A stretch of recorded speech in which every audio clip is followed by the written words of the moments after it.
Onlayn təlimdə. Hər birinizi xoş gördük. Yəqin ki, darıxmısınız. Mən də çoxlar üçün darıxmışam. Bugünkü mövzumuz, belə deyək də, ümumən Azərbaycan mentalitetindən, belə deyək də, irəli gələrək, çox da qabardılmayan bir dənə mövzudur. Lakin bir şeyi anlamaq lazımdır ki, ümumiyyətlə, burada hər kəsə mən əvvəlcədən üzrxahlıq edirəm və bildirmək istəyirəm ki, burada gələcəkdə insanların sağlamlığı ilə bağlı olan mövzu olduğuna görə mən bəzi şeyləri burada deyəcəm və siz məni düz başa düşəsiniz. Ümumiyyətlə, ailə xoşbəxtçiliyi, ailənin bir yerdə davamiyyətində bir məsələ var ki, onun önəmi var. Bu önəmli məsələ ailə davamiyyətini, ailə xoşbəxtçiliyinin demək olar ki, bünövrə sütunlarından, əsaslarından biridir. Bəzən mentalitetdən irəli gələrək, bəzən bu şeyləri qabartmazlar, heç yerdə deməzlər, açıqlamazlar. Mən irəli gələrək ailə sürüklənir, belə deyək də, çəkilməz bir hala gəlir, düşür, soyuqluq yaranır, hətta boşanmaya qədər gəlir, çıxır və s. və s. Əslində, burada çəkinəsi, utanası, gizlədiləsi bir şey yoxdur. Əgər insanda belə bir problem varsa, bu problem mütləq şəkildə mütəxəssisə çatdırılmalıdır, bildirilməlidir və problem aradan qalxmalıdır. Bu belə. Bildiyiniz kimi, bugünkü mövzumuz kişi sağlamlığı, əsasən də burada məsələ kişi yox, kişi-qadın hər ikisində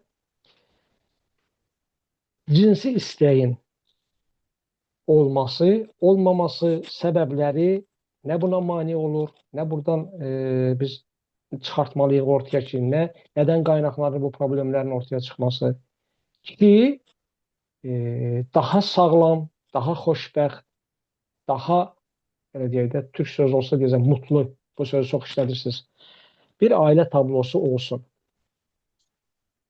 Deməli, əsasən hər iki cinsdə, qadınlarda da, kişilərdə də cinsi istəyi olması libidoya bağlıdır.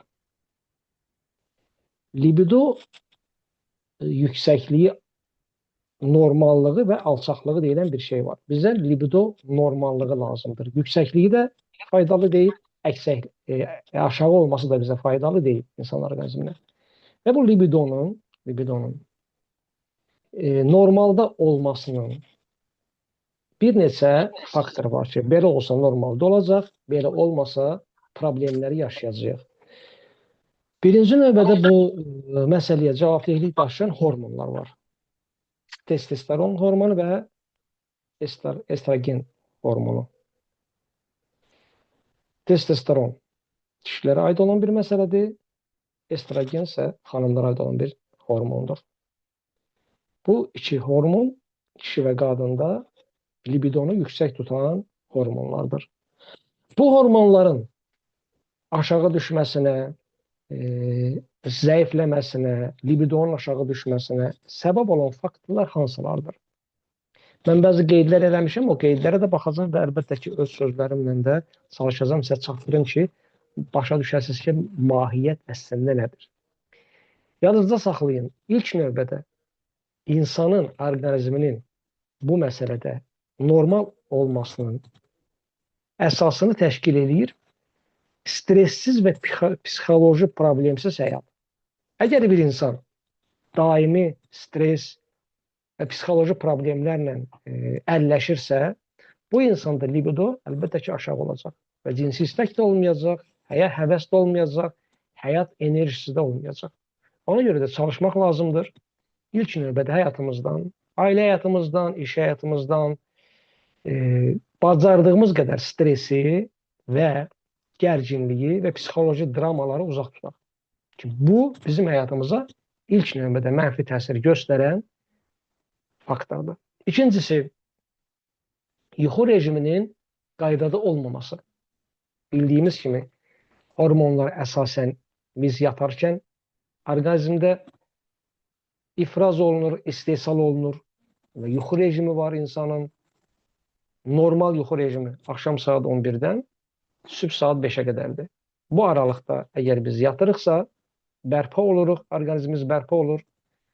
Bütün hormonlar ki, bizə hansı ki lazımdır, onlar istehsal olunurlar və s. və s. Və bundan başqa yaş da əlbəttə ki, hardasa önəm daşıyır, amma əgər insan özünü normal saxlayırsa, bütün bu problemlərlə, yəni özünü qarşılaşarsan, vaxtı-vaxtında öz sağlamlığının qeydinə qalırsa, vaxtı-vaxtında aktiv həyat tərzi yaşayırsa, yaşlaşanda da problem yaşamır bu məsələdə. Dərmanlar, kimyəvi dərmanlar ki var, istifadə olunur, həyatımıza daxil olub ki, bunların içinə əsasən daxildir şəkərlə əlaqədar olan dərmanlar, bunlara daxildir təzyiqlə əlaqədar olan kimyəvi dərmanlar və zobun, yəni qalxana bənzər vəzin işində, fəaliyyətində iştirak edən dərmanlar, psixotrop dərmanlar, ürək damar sistemində damar fəaliyyətini güya ki yaşlaşdırmaq üçün istifadə olunan dərmanlar, bunlar libidonun aşağı düşməsinə səbəb olan faktorlardandır. Və əlbəttə ki, orqanizmdə olan qeyri-sağlamlıq, yəni sağlamlığın əksi qeyri-sağlamlıqdır. Buna da o biri tipdə xəstəlik deyirlər. Orqanizmdə disfunksiyaların yaranması. Bu disfunksiyalara hara aiddir? İstər ürək damar sistemi, istər böyrək olsun, istər mədə-bağırsaq traktı olsun və s. və s. Əgər sağlamlığımıza zərbə dəyibsə, bizim immun sistemimiz bütün gücünü yönləndirəcək həmin problemin aradan qalxmasını həll etməyə. Yəni bizim bütün beynimiz, bütün gücümüz, bütün ağlımız, bütün hər nəyimiz var, yönlənəcək orqanizmdə yaranan problemin aradan qaldırılması üçün bütün eritrositləri, leykositləri, bütün qanın tərkibində olan o hissəcikləri həmin o problemlə məşğul olmağa yönləndirəcəklər. Beyin də əsasən orayla məşğul olacaq və əlbəttə ki, insanın bir yerində problem varsa, ağrıyırsa, onun yadına heç yemək belə düşmür. Bütün bu problemlər əlbəttə ki, libidonun aşağı düşməsinə səbəbiyyət yaradır. Dediyim kimi, libidonun aşağı olması da zərərdir, yuxarı olması da zərərdir. Bizə libidonun normal həddə olması vacibdir. Əlbəttə ki, bu məsələnin içində bir neçə faktor da var ki, bu qeyri-sağlam qida, libidonun aşağı düşməsinə təsir göstərən mexanizmlərdən həddindən artıq yağlı yeməklər, həddindən artıq çay və kofe istifadəsi libidonun aşağı salmasına səbəb olur. Qadınlarda, kişilərdə fərqi yoxdur. Əlbəttə ki, qeyri-sağlam qidalanma dedikdə bu fast foodlar nəzərdə tutulur, bu müxtəlif energetik içkilər nəzərdə tutulur. Belə deyək də, bununla yanaşı hal-hazırda ən çox istifadə olunan broiler toyuqları nəzərdə tutulur. Çünki broiler toyuqlarının tərkibinə, yəni onların belə deyək də, xəstələnməməsi üçün tez bazar 40 günə qədər böyüyüb, başa çatıb, kəsilib, ətliyə göndərilməsi üçün onlara müxtəlif şişirdici dərmanlar, ekstragenlər verilir, antibiotiklər vurulur. Bu ekstragenlər də əlbəttə ki, istifadə olunanda mənfi təsir göstərir. Və ümumiyyətlə, İslami tibbdə, İbn Sinanın tibbində qadın və kişi əgər bu cəhətdən problem yaşayırsa, baxın, çox unikal bir şeydir. Əlbəttə ki, təbii toyuqdan və xoruzdan söhbət gedəcək burada, broilerdən yox. Kişilər 40 gün xoruz ətinin sulu şəkildə bişməsini istifadə eləməlidirlər, qadınlarsa toyuq ətini. Ümumiyyətlə, toyuq əti, yumurtlayan toyuğun əti kişi üçün faydasızdır. Kişi ancaq və ancaq xoruz əti yeməlidir. İndi siz baxın, övladlarımız ən çox nə istifadə edirlər? Mən dəfələrlə bunu valideynlərə demişəm, ofisimizə gələndə görəndə də, qohum-əqrəbədə görəndə də, tanışım, bilişim olanda da görəndə də baxmışam ki, məsələn, oğlan uşaqlarının o oğlanlıq kişilik formasından çıxıblar. Çox üzr istəyirəm, sinələri sallanır, böyürlərində ətləri belə çıxıb. Bunlar hamısı nədəndir?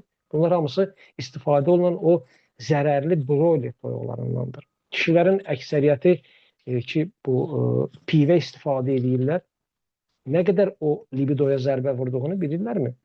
Sonra bu problemləri yaşayırlar. O ailədə soyuqluq və s. və s.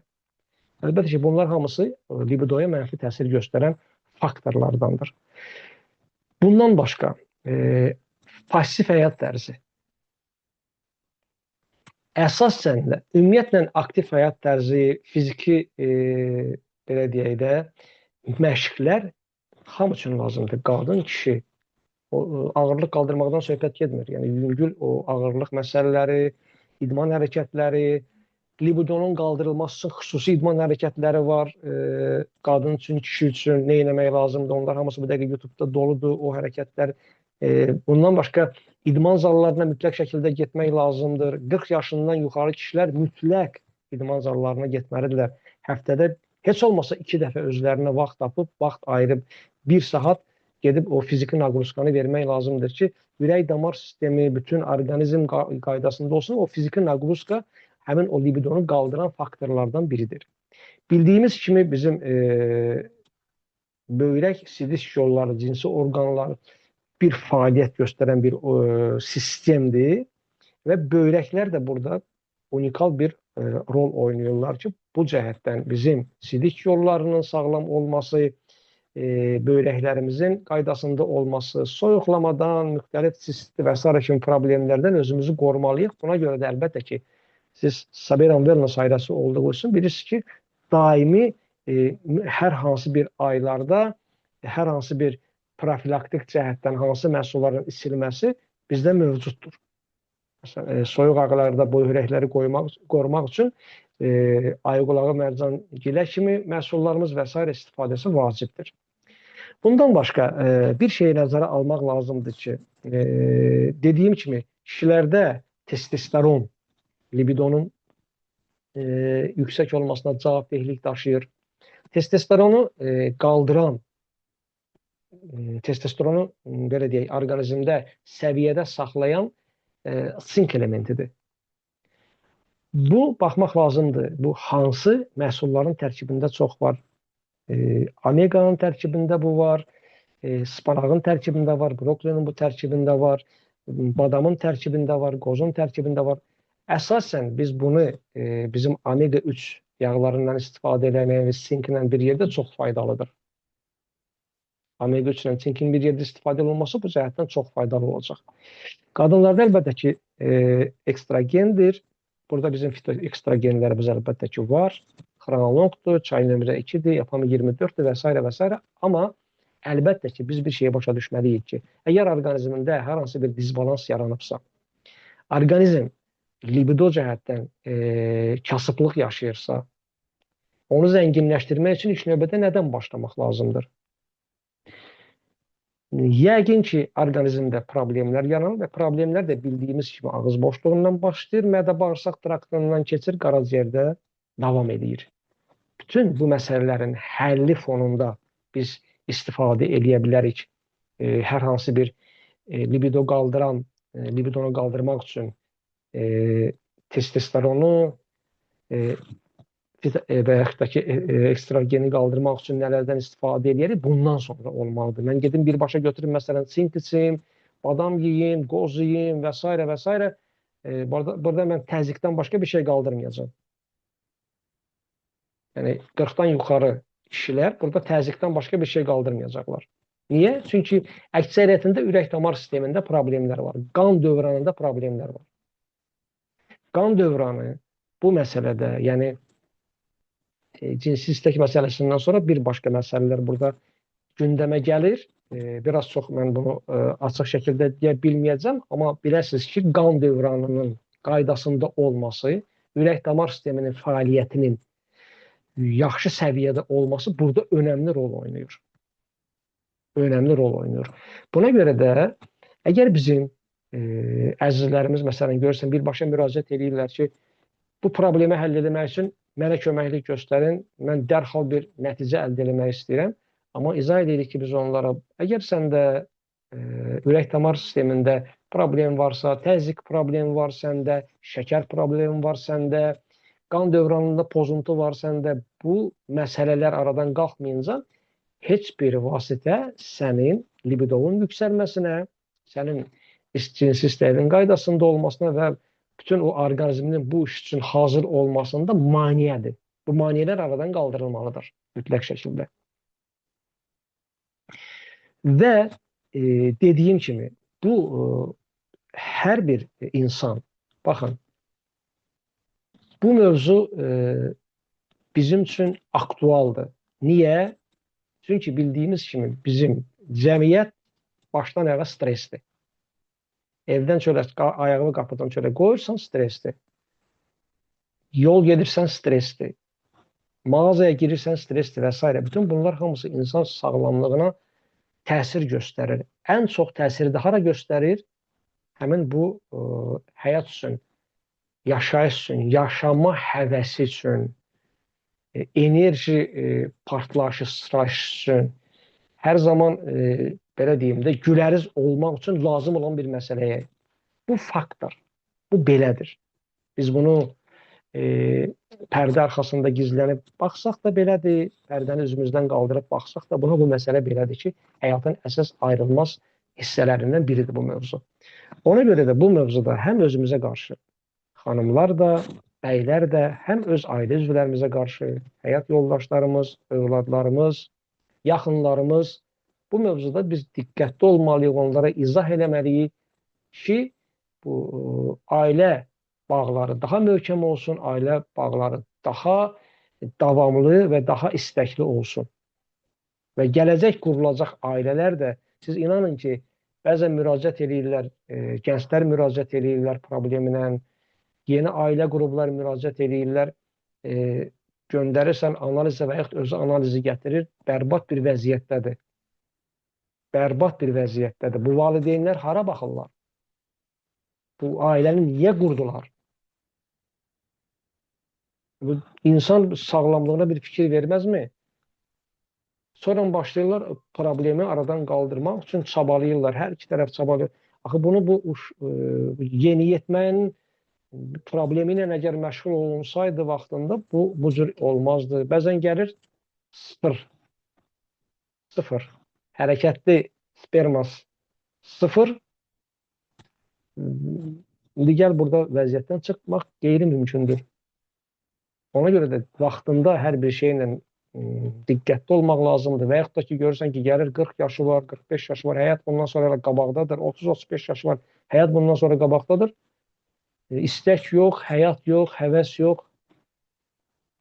Bütün bunların hamısının aradan qaldırılması üçün, yəni insan ilk növbədə bu mentalitet sözünün arxasında gizlənməməlidir. Bunu gizlətməklə sən özünə zərər vurursan. Açıqca mütəxəssisə yaxınlaş, müraciət elə. Heç olmasa biri vasitəsilə müraciət elə ki, mənim bu problemlərim var, aradan qaldırmaq istəyirəm və s. Və bir də nəzərinizə çatdırım ki, libidonun dediyim kimi qadınlarda estrogen, kişilərdə testosteron cavabdehliyi daşıyır və qadınlarda bir də progesteron cavabdehliyi daşıyır. İkisinə də bir yerdə cavabdehlik daşıyan hormonlardan dopamin və serotonini də mən burada vurğulamaq istəyirəm ki, bütün bunlar hamısı bizim orqanimizdə istehsal olunan bir hormonlardır ki, bu hormonların səviyyəsinin aşağı düşməsi, libidonun aşağı düşməsinə və həyat enerjisinin sönməsinə gətirib çıxarda bilir. Bütün bu faktorlarla yanaşı bir şey də mən sizə nəzərinizə çatdırmaq istəyirəm ki, ümumiyyətlə bir neçə maddə də var ki, bir neçə məsələn vitaminlər var ki, bunun da çoxluğu orqanizmdə libidonun aşağı düşməsinə səbəb olur. Bunlardan birincisi vitamin D-dir. D vitamini. İndi siz diqqət edin. Nəyə görə bir neçə ildir insanlara təkidlə D vitaminini için, hər başın ağrıyır D vitamini, gözün ağrıyır D vitamini, qarnın ağrıyır D vitamini, uşaq asqırır D vitamini. İndi mən başa düşürəm, indi mən anlayıram ki, bunlar niyə D vitamininin üstünə belə düşüblər. Siz də başa düşdünüz niyə? Bundan sonra əgər B qrup vitaminlər orqanizmdə yüksəkdirsə, libido düşəcək aşağı. Əgər testosteron yüksəkdirsə, bayaq dediyim kimi yenə libido düşəcək aşağı. Sink orqanizmdə yüksəkdirsə, Yenə libido düşəcək aşağı. Hər bir şeyin əksikliyi və artıqlığı zərərdir. Orta ki var. O insan orqanizminə nə qədər olmalıdır? Promillərini siz özünüz araşdırıb baxa bilərsiniz. Nə qədər olmalıdır, nə qədər vacibdir, gündəlik qəbul nə qədər olmalıdır.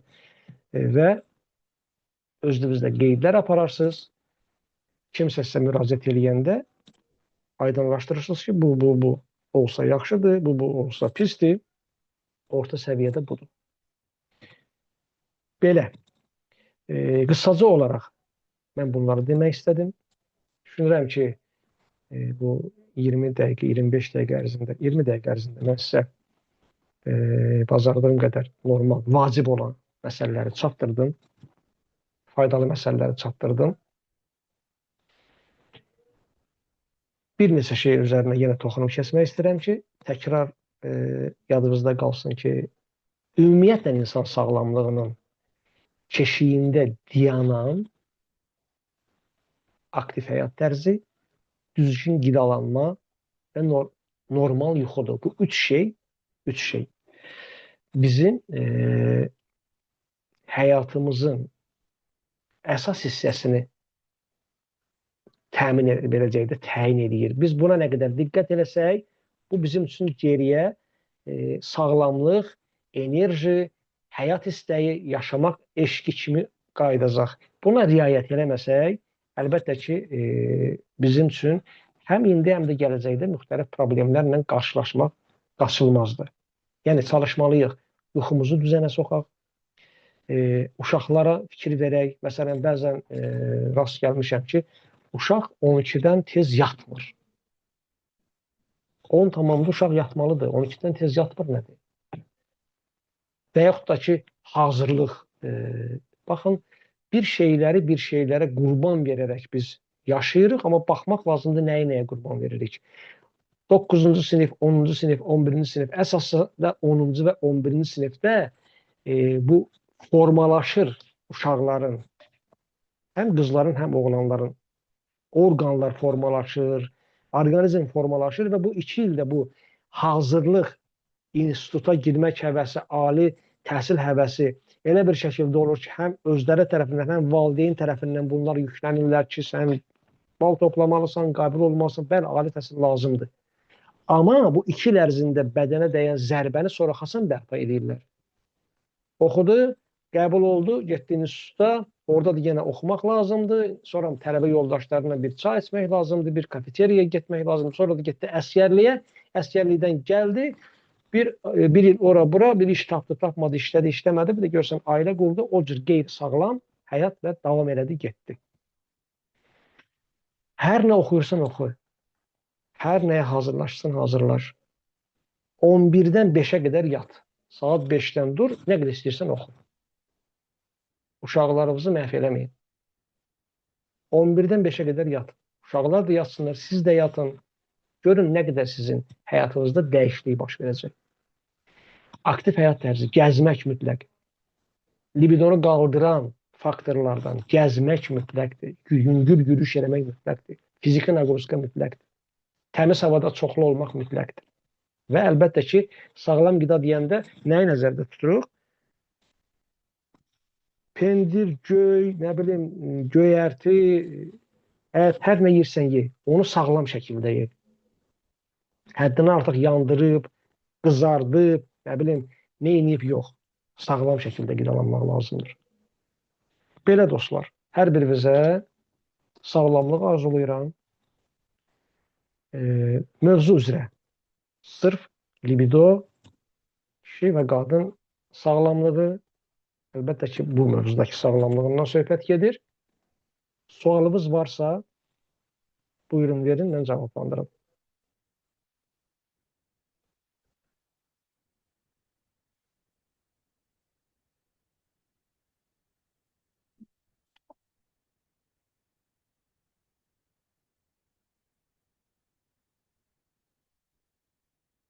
Desən, sual olan yoxdur. Yoxsa mentalitet. Kişilər, siz də sual verə bilərsiniz. Bəli.